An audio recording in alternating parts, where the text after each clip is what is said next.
Magandang hapon mga kababayan. Nandito po tayo ngayon sa GY Cebu City. GY Lahog, Cebu City. So magko-comment po tayo ngayon mga kababayan. Ito ay napakagandang mga bagay na pwede natin itong US mga kababayan. So naglagay na sila ng missile system dito sa ating bansa. Ito ba ay mabuti? Ito ba ay hindi? Ito ba ay mabuti? Ito ba ay karapat-dapat? Ito ba ay hindi? So sa iyong palagay mga kababayan, ang mga comment ninyo. So by the way mga kababayan, before tayo magpatuloy, so kung hindi pa ka subscribe sa aking channel, pa-subscribe naman mga kababayan. Bilang tulong mo na rin sa akin mga kababayan. Bilang tulong mo na rin sa akin. Yun lang ang nangihingi ko sa inyo. Wala nang iba pa mga kababayan. Yun lang mga kababayan. Bilang tulong mo na, bilang daily supporters. So para sa akin mga kababayan, ito para sa akin mga kababayan, ito ay napaka maganda itong layunin mga nag-US mga kababayan. Kasi alam mo tayo mga kababayan, wala pa tayong mga missile ng ganyan. Wala pa itong Ramos pa. So ilan lang piraso lang yan. Ilang piraso lang yan. Hindi yan mga katatagal sa panggubatan mga kababayan. Kaya nandito ang US handang tumulong sa atin. So bakit hindi natin tanggapin? Offer yan ng US, di ba? So kaya dahil sa pambubuli ng China, kung walang mambubuli sa atin, hindi pa ng China nang bubuli, siguro hindi dapat mangyari yan, di ba? Pero paano yan? Palagi naman tayong pinubuli at wala tayong sapat na kagamitan upang labanan ng China. So wala tayong magagawa, di ba? Kundi payagan na maglagay sila ng missile system sa ating bansa. Bakit? Kung tatargetin ba ng China ang Pilipinas? Bakit? Kung saan man lang ang tatargetin nila yung linagyan ng missile, di ba? Hindi yung saan na lang ang missile nila pumunta, di ba? Kaya kapag nag-return fire itong US, siguro matatamaan talaga sila, di ba? So talaga kung lalagyan ito ng missile system, so ang target din ng China itong may missile din. Bakit tayo, sa aking palagay maganda yun. Bakit tayo matatakot? Iisa lang ang ating buhay. Ganun pa na. Kasi ang China palaging ganyan, palagi na lang binubuli, bully. Wala nang katapusan.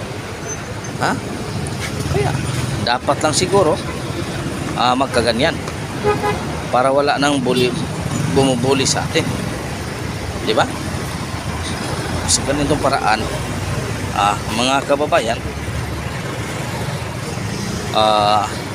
malabanan natin ang China. Kasi alam mo, kapag may kampo, doon papunta ang missile. So paano tayo? Hindi ba ang US mag-return kapag sila ay namatayan ng sundalo, di ba? So yan ang advantage natin mga kababayan. Kasi kung mayroon pa tayong sapat na kagamitan, siguro dapat lang siguro hindi pwede lang. Kasi mayroon sapat tayong kagamitan. Japan nga napakaraming kampo ng US dyan. So bakit natatakot ba ang China sa US? Wala. Maglalagay man lang siya ng kampo. Bakit binomba ba ng China ang Japan? Wala naman, di ba? Kaya yung sasabihin nila, hindi ako basta ang sa akin lang yung nakikita ko. Yung ang nakikita ko dapat na hindi tama na ang ginagawa ng China. Tama na ang ginagawa ng China para sa ating bansa upang bulihin ang ating mga kasamahang Pilipino nandoon upang ipanglaban ang ating bansa. Bakit masama ba? Para sa akin hindi masama yun mga kababayan. Kahit maglagay pa sila na ng 100 camp dito sa ating bansa, para sa akin walang problema yun. Basta mayroong sapat na batas na susundin ang US. Mayroong sapat na batas, hindi yung may personal interest lang ang ginagawa nila. Dapat may sapat na batas. Maglagay kayo ng kampo dyan, walang problema, missile lagyan nyo. Total, tatargetin kayo naman ang mamatay, kayong tatargetin ng missile. Ano meron doon? pag namatayan sila ng soldier, o anong mangyari sa China kapag tinarget nila ng missile ang kampo ng US Army? Di talaga magpalitan. Ngayon, kung magpalitan ng missile, meron ba tayong sapat na missile para ipaglaban doon sa China? Wala. Kaya wag na lang ganyan. Wag na lang ganyan na sabihin na dapat lang lagyan kasi ganyan na talaga.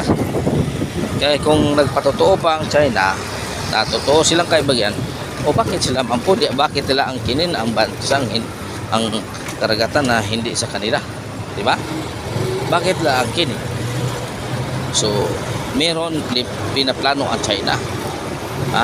Meron pinaplano kasi US lang ang handang tapatan ang China. Diba? Kaya yun ang dapat nating mangyari, mga kabayan. Walang problema yun. Para sa akin, walang problema.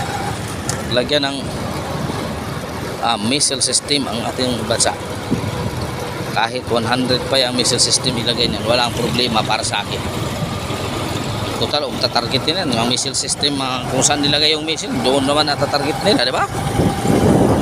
So, by the way, mga kababayan, maraming salamat sa inyong suporta. Nandito po tayo sa Ayala Business Park, Cebu City. So, hanggang dito na lang, mga kababayan. Maraming salamat. Oy, mga kababayan, hindi pa nakasubscribe, pasubscribe naman dyan. Pasubscribe naman, like and share ang aking video para naman madagan ating mga subscriber at makikinig itong ating mga kababayang Pilipino. Maraming salamat. God is good all the time. God is good. Pitching your kaninyong tanan, mga kababayan.